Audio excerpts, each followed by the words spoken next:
નમસ્કાર, જય શ્રી કૃષ્ણ. ગુજરાતની અંદર મહિલા સલામતીના દાવાઓ વારંવાર થતા હોય, ચૂંટણી પ્રચારમાં થતા હોય, પરંતુ હકીકત કંઈક અલગ જ હોય. દર વખતે મહિલા સુરક્ષાને લઈને વારંવાર સરકાર ઉપર સવાલ થતા હોય. અમે આના પહેલા પણ આંકડાઓ સાથે અમે કીધું હતું કે દર વર્ષે એટલી મહિલાઓ સાથે દુષ્કર્મની ઘટનાઓ બને છે, એટલી છેડતીની ઘટનાઓ બને છે. હમણાં થોડા સમય પહેલા, એટલે કે એક અઠવાડિયા અંદરની વાત કરું તો અઠવાડિયાની અંદર મહિલાઓની જે ઉત્તર ગુજરાતની અંદર 18 વર્ષથી નાની દીકરીઓ પણ ગર્ભવતી થઈ. આ આંકડાઓ ખૂબ ચોંકાવનારા હતા. અને છેલ્લા 2 દિવસમાં એક પછી એક ઘટનાઓ જ્યારે દુષ્કર્મની આવતી હોય ત્યારે કહેવાય કે હૃદયના ધબકારા તેજ થઈ જાય, રૂવાટા અવળા થઈ જાય, આવી ઘટનાઓ બને છે. આપણા શાંત સલામત ગુજરાતની અંદર ગાંધીનગર અને અમદાવાદમાં દુષ્કર્મની ઘટનાઓ બનતી હોય અને બીજી બાજુ ગૃહમંત્રી માત્ર ને માત્ર ફાકા ફોજદારીને વાયદા વચન આપતા હોય, ભાષણબાજી કરતા હોય. લોકોએ મત વાયદાઓ આપવા માટે કે પછી ભાષણબાજી કરવા માટે નથી આપ્યા. આટલા વર્ષોની તમારી સરકાર છે તો અત્યાર સુધી કેમ મહિલાઓ સુરક્ષિત નથી? આનો જવાબ આપવો જોઈએ તમારે. કડકમાં કડક કાયદાનો અમલ થવો જોઈએ. કોઈ પણ કહેવાય કે આવા હેવાનોની અંદર ડર જ નથી રહ્યો ગુજરાતમાં.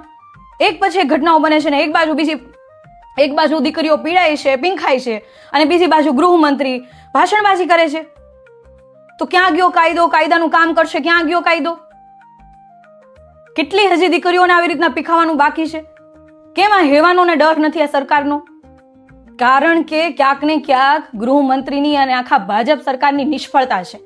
અને આ નિષ્ફળતાનો ભોગ ગુજરાતની દીકરીઓ, ગુજરાતની મહિલાઓ બને છે. તમે લોકો જો મહિલાઓની સુરક્ષા ના કરી શકતા હોય તો બીજી શું આશા અપેક્ષા રાખવાની સરકાર પાસેથી? શું આશા રાખી શકાશે? મહિલા સુરક્ષાની વાત કરવી, મહિલાઓને સુરક્ષા કરવી આ જવાબદારી હોવી જોઈએ, નૈતિક ધર્મ હોવો જોઈએ. સરકારમાં ના બેઠા હોય તો પણ જવાબદારી હોય. તો તમે સરકારમાં બેઠા છો, ગૃહ વિભાગ આખું એવડું મોટું ખાતું છે, તમે મહિલાઓની સુરક્ષા નથી કરી શકતા. આ બાબતે ખરેખર ભાષણબાજી નહીં, ખરેખર એક્શન હોવી જોઈએ. અને એવી રીતના એક્શન હોવી જોઈએ, એવો એક્શન પ્લાન હોવો જોઈએ કે ગુજરાતની અંદર એક પણ મહિલા આ બાબતે સપનામાં પણ એવો ડર ના લાગવો જોઈએ. એટલી બિંદાસ અને ખુલીને આગળ આવી જોઈએ, ખુલીને રહેવી જોઈએ. આજે ગાંધીનગર અને અમદાવાદની અંદર જે ઘટના બની, છેલ્લા 2 દિવસમાં 2 ઘટના બની. એક દીકરી સાથે 17 વર્ષની દીકરી સાથે હોટલની અંદર બળાત્કાર થાય છે.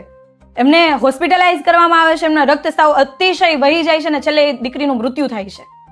બીજી બાજુ એક દીકરી પોતાના ભવિષ્યના સપના જોવે છે, પરિવાર માટેના સપના જોવે છે, પીજી હોસ્ટેલની અંદર રહે છે અને ભણવા માટે કંઈક મહેનત કરી રહી છે, તો ત્યાં સિક્યુરિટી ગાર્ડ જ એમનો બળાત્કાર કરે છે. આટલી આ હેવાનોની અંદર તાકાત ક્યાંથી આવે છે? કેમ કે તમારા કાયદાનો ડર નથી, અને તમારો કોઈનો ડર નથી. કેમ કે એને ખબર છે કે આ બધા નેતાઓ માત્ર ભાષણબાજી કરશે, ભાષણબાજી કરીને બધું પૂરું કરી નાખશે. એટલા માટે આ હેવાનોમાં ડર નથી. ખરેખર ગુજરાતના તમામ લોકો માટે આ શરમજનક ઘટના છે. કારણ કે આજે આપણા ગુજરાતની નાની દીકરીઓ જો પીખાતી હોય અને આ બધા રાજકીય લોકો આ કહેવાય કે વિધાનસભાની અંદર જે ચર્ચાઓ કરવાની હોય જગ્યાએ માત્ર ને માત્ર ફાકા ફોજદારની ભાષણબાજી કરતા હોય, મંચ ઉપર ભાષણબાજી કરતા હોય અને બીજી બાજુ આપણા રાજ્યની દીકરીઓ એક પછી એક આનો ભોગ બને છે, હેવાનોનો ભોગ બને છે. આણંદની અંદર ઘટના બને છે કે ભાજપના જ કહેવાય કે યુથના કાર્યકર્તાઓએ એક દીકરી સાથે બળાત્કાર કર્યો. શું આ ઘટનાઓ ચાલી રહી છે?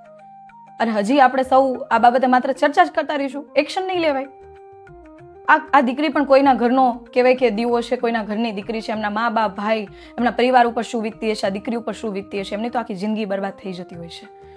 આ ઘટના આવી જ્યારે બનતી હોય ત્યારે એક સ્ત્રી જ જાણી શકે કે એ પીડા શું હોય. મારી તો સૌને વિનંતી છે કે માત્ર ભાષણબાજી નહીં, પરંતુ આમાં એક્શન પ્લાન બનાવવામાં આવે અને આવા હેવાનોને એવી સજા આપવામાં આવે કે જેથી આપણા ગુજરાતની બીજી એક પણ દીકરી સાથે આવી ઘટના ના બને. જય હિન્દ.